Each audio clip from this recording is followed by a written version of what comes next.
13 de março é o Dia Nacional de Luta contra a Endometriose.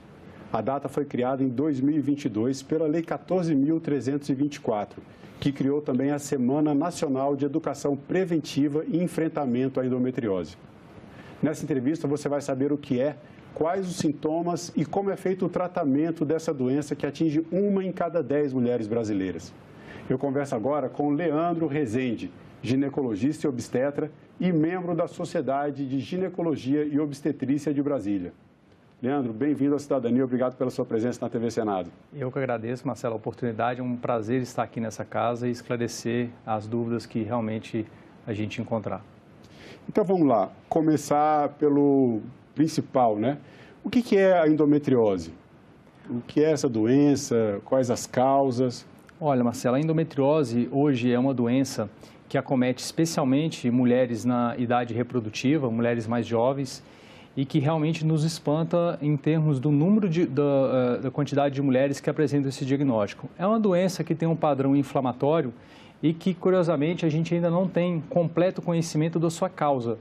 Hoje a gente conhece muito bem as consequências que ela gera para a vida da mulher, porém a sua causa específica, a sua gênese, a gente ainda tem muitos estudos que são feitos para tentar esclarecer com 100% de certeza. Então, isso torna o diagnóstico ainda um pouco mais complicado, já que a gente está falando de algo que a gente não sabe como começa, mas a gente basicamente trata os sintomas relacionados com os problemas que essa doença causa na vida das mulheres. Qual é o órgão? É uma doença que é no ovário, né? Atinge outros órgãos, ela fica só... Como é que é essa? Na verdade, a endometriose corresponde pela presença de um tecido que normalmente deveria estar dentro do útero, que é o endométrio, quando ele sai fora do útero. E isso pode ocasionar, ele pode acometer vários órgãos. Os mais comuns que a gente encontra, normalmente é ovário, intestino, bexiga, mas ele também pode acometer outros órgãos, né? A gente já viu casos um pouco mais raros, mas, por exemplo, no pulmão. Então, realmente é uma doença que a gente, justamente, o que a gente procura é saber o que faz com que ela inicie e comece a se proliferar. Então, hoje o que a gente tem é atender aquelas pacientes que já chegam com algumas queixas e quando a gente faz o diagnóstico, a gente já faz o diagnóstico baseado na lesão que foi provocada por esse tecido, né, que a gente chama de um tecido ectópico, ou seja, um tecido fora do lugar onde ele deveria estar. E por que mulheres mais jovens de idade reprodutiva? Porque ele é uma doença hormônio dependente. Então, precisa haver estímulo hormonal. Então, como a gente associa sempre as mulheres de idade reprodutiva como aquelas que estão produzindo hormônio, esse tecido, a partir do momento que ele se encontra fora do útero, o estímulo dos hormônios ovarianos fazem com que ele gere algumas lesões. Lesões muitas vezes que causam fibrose, uma dificuldade de deslizamento dos outros órgãos na região pélvica. E o que é mais importante e nos deixa mais angustiados é que, além de debilitar muito a qualidade de vida da mulher, causa efeitos relacionados à infertilidade. Ou seja, estamos falando justamente de uma doença que acomete mulheres na idade reprodutiva e que causa, muitas vezes, uma infertilidade. Às vezes, uma dificuldade muito grande para engravidar e que é o que leva muitas dessas mulheres no nosso consultório. Então, muitas mulheres chegam, às vezes, dizendo que estão tentando engravidar há um determinado tempo, 6 meses, 1 ano, 2 anos, e não conseguem. E a gente faz toda a investigação e a gente nunca pode esquecer que a endometriose é uma causa muito frequente. Né? Por exemplo, você falou de 10%. Hoje nós já temos estudos um pouco mais novos que a prevalência da doença chega a 20% até 30% das mulheres em idade fértil que estão com dificuldade para engravidar. Então, realmente, isso nos chama muita atenção, principalmente aquela mulher mais jovem. Agora, nem sempre a mulher que tem dificuldade de engravidar é pela endometriose, né? Existem outros fatores aí, né? Essa dificuldade é um indicativo forte de que pode ser uma endometriose? Com certeza, excelente pergunta. Normalmente, quando a gente faz a avaliação das mulheres com dificuldade para engravidar, em geral, em termos de número, a gente tem que de 25% a 40% das mulheres com dificuldade para engravidar, esse problema está relacionado com a endometriose. Quando a gente já tem o diagnóstico de endometriose numa mulher, a gente sabe que 50% dessas mulheres com endometriose vão apresentar uma dificuldade para engravidar. Então, realmente é um número muito grande de mulheres, não só no Brasil, mas no mundo. E quais os sintomas da doença, né? Quais são os primeiros indicativos e quando que eles começam a aparecer? Olha, os principais, além da questão de infertilidade, ou seja, a mulher que não consegue engravidar, sem dúvida, é a dor.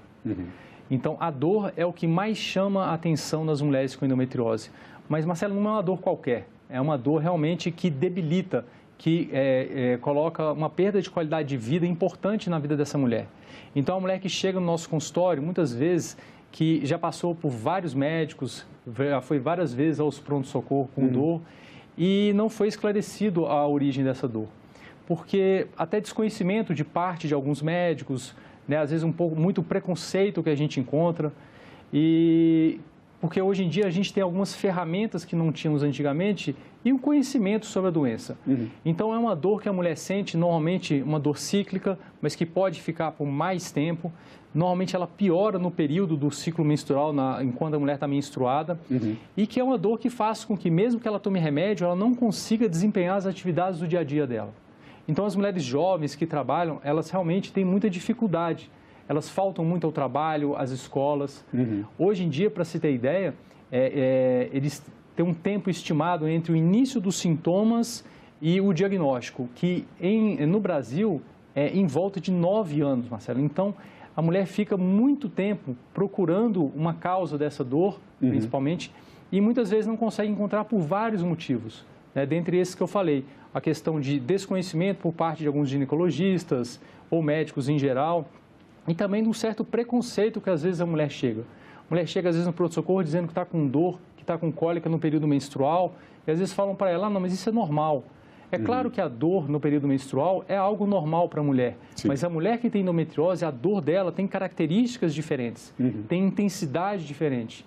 E é nisso que a gente que estuda mais essa doença consegue focar a nossa investigação e consegue fazer o diagnóstico. E essas dores, elas interferem também nas relações sexuais. A gente está falando aqui principalmente de mulheres jovens, né? Então a gente precisa tocar nesse assunto.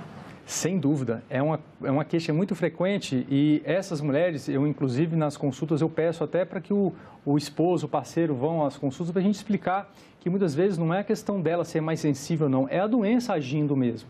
Como a doença tem uma tendência a acometer parte, né, da região pélvica mais posterior, frequentemente durante o ato sexual existe uma dor muito intensa. Tá?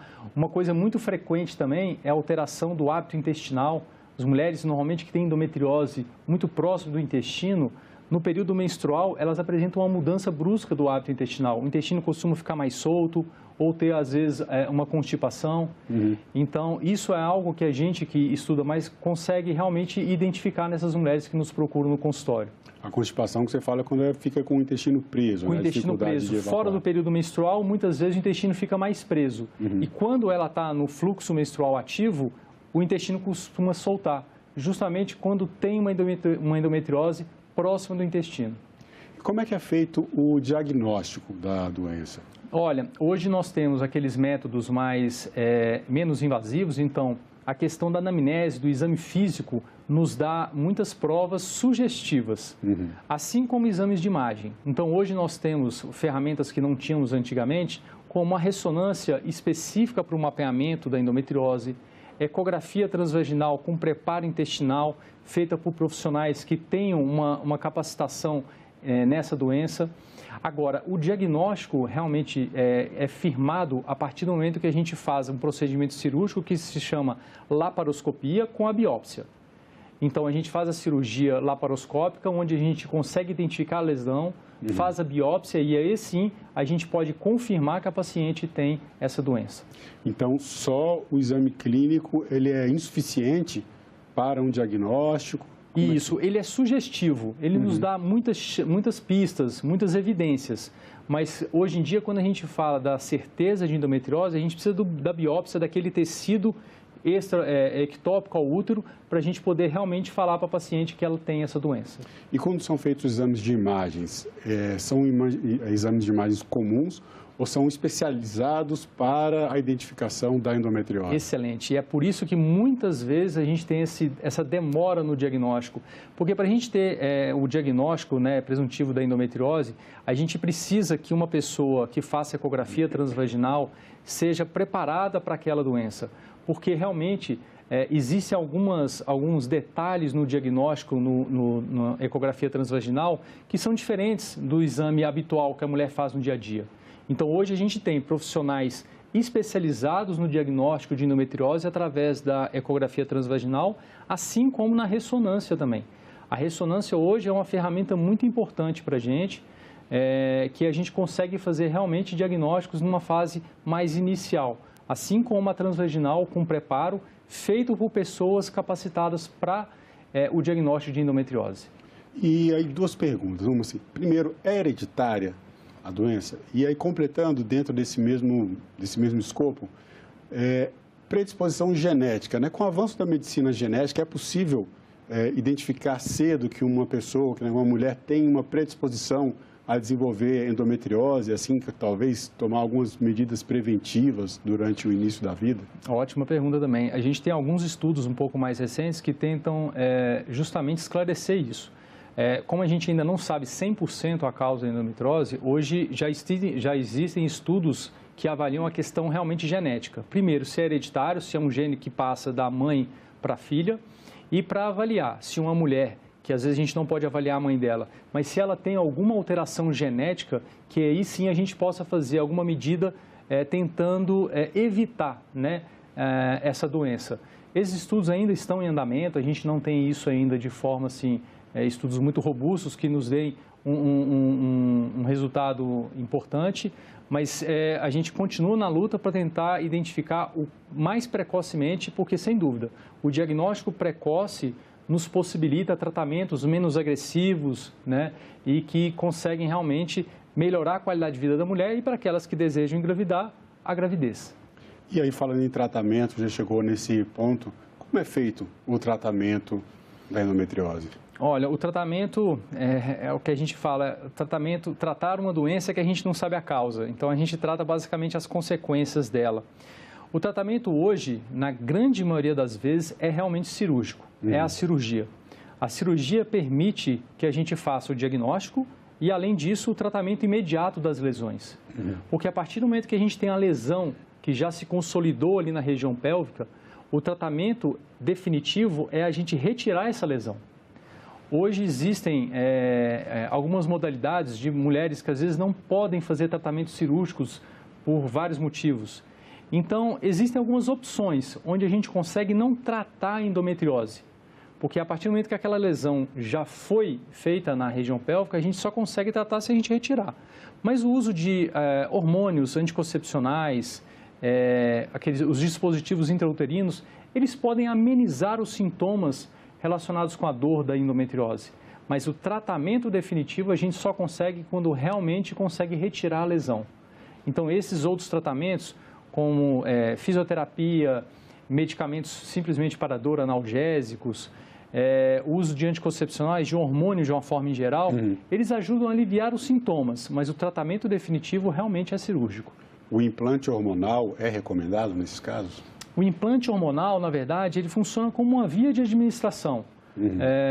Ele, em alguns casos bem específicos, pode ajudar a aliviar os sintomas. Quando a gente fala, por exemplo, que a mulher tem endometriose e ela tem dores muito fortes durante o período menstrual e fora do período as dores são aceitáveis e ela consegue levar a vida numa boa, os implantes, se eles forem feitos de forma adequada e deixá-la sem menstruar, por exemplo, ela vai conseguir ter uma boa qualidade de vida por não menstruar, logo não ter dor. Mas, novamente, as lesões que já se consolidaram com o uso dos implantes a gente não consegue reverter. Sim. Mas a mulher tem um ganho, sim, da qualidade de vida com o uso. E aí, no caso do diagnóstico tardio, a pessoa, né, a mulher não se tratou, quais são as consequências, né, de uma endometriose não tratada, não observada, não diagnosticada? Infelizmente, essa é a maioria dos casos que a gente recebe no consultório. São aqueles casos mais avançados, que a doença já progrediu por muitos órgãos na região pélvica. Então, o grande problema é que nessas mulheres, quando a lesão se torna muito extensa, a gente acaba tendo que muitas vezes fazer ressecções, cirurgias muito agressivas, muito radicais, com retirada de fragmentos de parte do intestino, às vezes bexiga, ovário, e às vezes o próprio útero, quando a mulher às vezes já não tem mais o intuito de ter novas gestações. É claro que quando essa lesão está associada a um outro órgão, como a gente já viu o pulmão, outros órgãos, isso torna um pouco mais complicado o tratamento definitivo. Como a gente sabe que é uma doença benigna, a gente tem que saber que a radicalidade também não pode ultrapassar um limite máximo que a gente tem. Mas, sem dúvida, em termos de tratamento de doenças mais avançadas, o que mais prejudica a mulher é muitas vezes ela ter que ser submetida à retirada de um órgão por uma doença benigna, principalmente a parte do intestino, o ovário, que pode, com certeza, faz falta na vida da mulher, não somente para a questão da gravidez, mas pela produção dos hormônios que faz com que ela não entre na menopausa. Agora, uma mulher que tem endometriose, ela pode engravidar mesmo tendo a endometriose? Existem níveis diferentes, graus diferentes da doença? Como é que fica a situação de uma mulher que tem endometriose e engravidou? Isso, perfeito. Hoje a gente tem uma classificação da endometriose de acordo com a severidade da doença. Então, graças a Deus, a maioria das mulheres com endometriose, a endometriose ainda está na fase mais leve, branda, o que inclusive muitas vezes a permite engravidar e ela engravida, acaba descobrindo que tem endometriose muitas vezes até durante o parto, quando é uma cesariana, por exemplo. Então, é muito importante que isso fique claro para a mulher. A partir do momento que ela engravida tendo endometriose, isso não vai comprometer a qualidade da gravidez dela, não vai tornar a gravidez de risco, nem muito menos vai causar problemas para a criancinha, para o feto, para o neném dela. Então, o grande problema da endometriose, às vezes, é conseguir engravidar. A partir do momento que ela consegue engravidar, isso deixa de ser um problema relacionado com a gravidez em si. E muitas mulheres engravidam sim com endometriose porque, graças a Deus, grande parte das mulheres com endometriose tem a fase mais leve, mais branda. Agora, você falou que é uma doença benigna. Existe algum risco, a gente precisa falar disso aqui, de a endometriose acabar desencadeando um processo de tumor maligno? Nossa, muito boa, porque há 4 anos atrás, um estudo que foi mostrado no Congresso Europeu mostrou que mulheres com mais de 40 anos, quando elas têm endometriose no ovário, especificamente no ovário, elas têm um risco aumentado para desenvolver câncer de ovário. Tá? São estudos muito pontuais, coisa mais recente, mas a gente não pode deixar de falar isso. Então, existe sim. Então, aquela mulher que tem endometriose no ovário, com mais de 40 anos, a gente tem que ter condutas um pouco mais radicais. O que seria, ao invés de muitas vezes tirar somente aquele foco de endometriose do ovário, muitas vezes a gente tem que tirar o ovário todo. É claro que isso tem que ser feito a gente avaliando questão de risco e benefício para a mulher. Mas existem sim estudos que mostram que no ovário especificamente, a presença dessa lesão no ovário em mulheres com mais de 40 anos, ela apresenta um risco relativo aumentado para câncer de ovário. Agora aí a gente chegou nessa faixa etária das mulheres com mais de 40 anos. Daí para frente a gente já está entrando numa fase mais madura da vida. Quando a mulher vai chegando mais próxima do período natural da menopausa, os riscos, ou mesmo ela que tenha, uma mulher que tenha endometriose, os sintomas vão desaparecendo? Ótimo. Como eu falei, é uma doença realmente hormônio dependente que acomete mulheres de idade fértil. A partir do momento que a mulher tem endometriose e ela entra na menopausa, muitas vezes os sintomas são realmente reduzidos. Se já havia uma doença muito avançada, às vezes isso não vai ser de uma forma imediata e ela não vai ficar muitas vezes 100% sem dor. Ou seja, o dano que foi feito a gente não consegue reparar e ele vai ser amenizado, mas muitas vezes ele não vai ser simplesmente abolido na menopausa. Agora, na menopausa, depois dos 40, 45 anos, ou quando a mulher entra na menopausa, a gente não vê uma mulher iniciar um quadro de endometriose. Isso realmente a gente ainda não viu.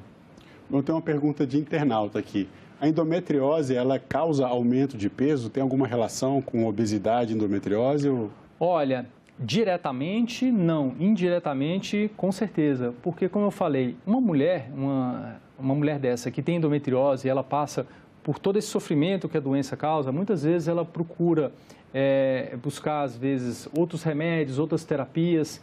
E é uma mulher que realmente ela recebe, parece que um estigma, né, de outras pessoas e que tem realmente, como a qualidade de vida dela é muito ruim, ela não consegue ir para a academia, não consegue fazer atividade física, ela acaba tendo uma dieta que não é muito adequada Então, de forma indireta, pelo fato da endometriose comprometer a qualidade de vida da mulher, isso também se reflete na questão do peso, porque ela não vai conseguir fazer as recomendações que a gente tem de atividade física regular, de ter bons hábitos de vida, bons hábitos alimentares, porque é uma mulher que realmente sofre muito com a doença. As dores são crônicas, né? São crônicas e são muito intensas. E o Sistema Único de Saúde, o SUS, ele oferece tratamento, diagnóstico? Como está essa situação da saúde pública em termos de oferta de serviços e de prevenção para as mulheres brasileiras? E que, infelizmente, é a maioria, né? Porque a maioria das mulheres com endometriose ainda dependem do SUS para o diagnóstico e tratamento.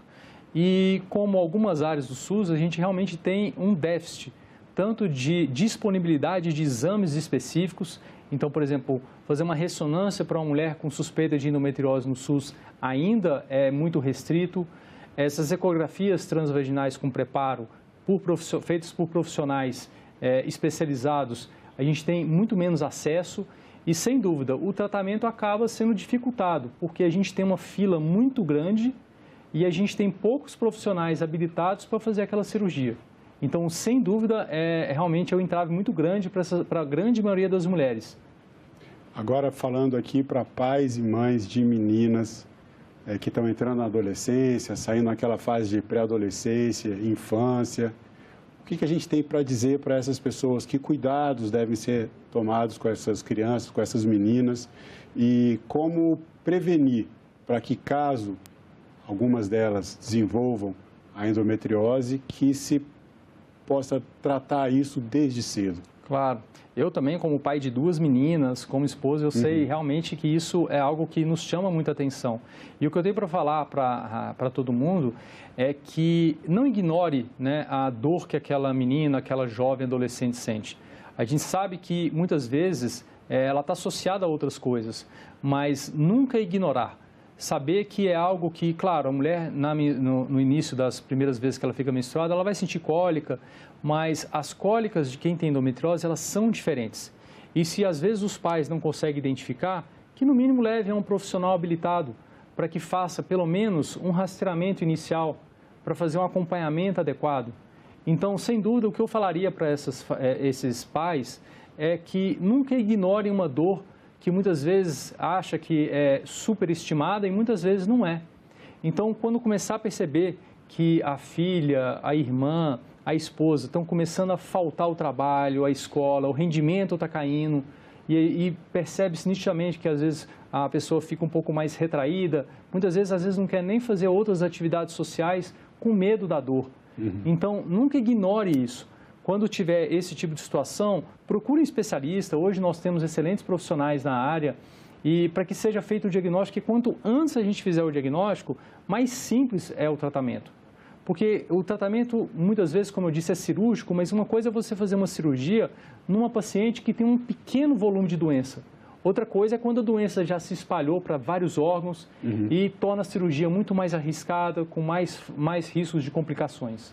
Agora, quando você faz uma cirurgia e retira, né, a lesão, isso dá uma cura ou depois de feita a cirurgia é preciso fazer um acompanhamento, ela tem risco de voltar? Como é que a endometriose se comporta nesse caso? E é um mito, né, dizer que às vezes quando a pessoa retira o útero, isso quer dizer que ela vai estar isenta de ter endometriose, né? Então, a cura da endometriose não é retirar o útero, e sim retirar as lesões. O grande problema é que essas lesões, como eu falei que a gente ainda não sabe 100% a sua origem, elas podem voltar. Quando a gente retira todas as lesões, mas a gente preserva o útero, a chance disso acontecer é maior e mais precoce a recidiva. Então, fazer a cirurgia para retirar as lesões não isenta ela de no futuro voltar a ter endometriose. Então, por isso que é importante manter o acompanhamento. O acompanhamento nesses casos, depois da cirurgia, é sempre fundamental para que a gente consiga perceber no mínimo intervalo de tempo uma possível recidiva da doença. Bom, Leandro Rezende, eu quero agradecer mais uma vez a sua presença aqui no nosso programa. Quero agradecer na sua pessoa a Sociedade de Ginecologia e Obstetrícia de Brasília por ter indicado você para conversar sobre esse assunto. Imagina, eu que agradeço a oportunidade. Nós estamos no mês, não somente no mês de conscientização da endometriose, mas no mês que marca o Dia das Mulheres, né, a quem eu sempre presto minha homenagem. Então, é muito importante, né, para que todos saibam, né, que a gente está falando de uma doença que, por mais que seja benigna, a dor dela realmente se assemelha muito a doenças, muitas vezes, oncológicas. Então, inclusive, a terapia que a gente faz para a dor nessas mulheres é muito parecida.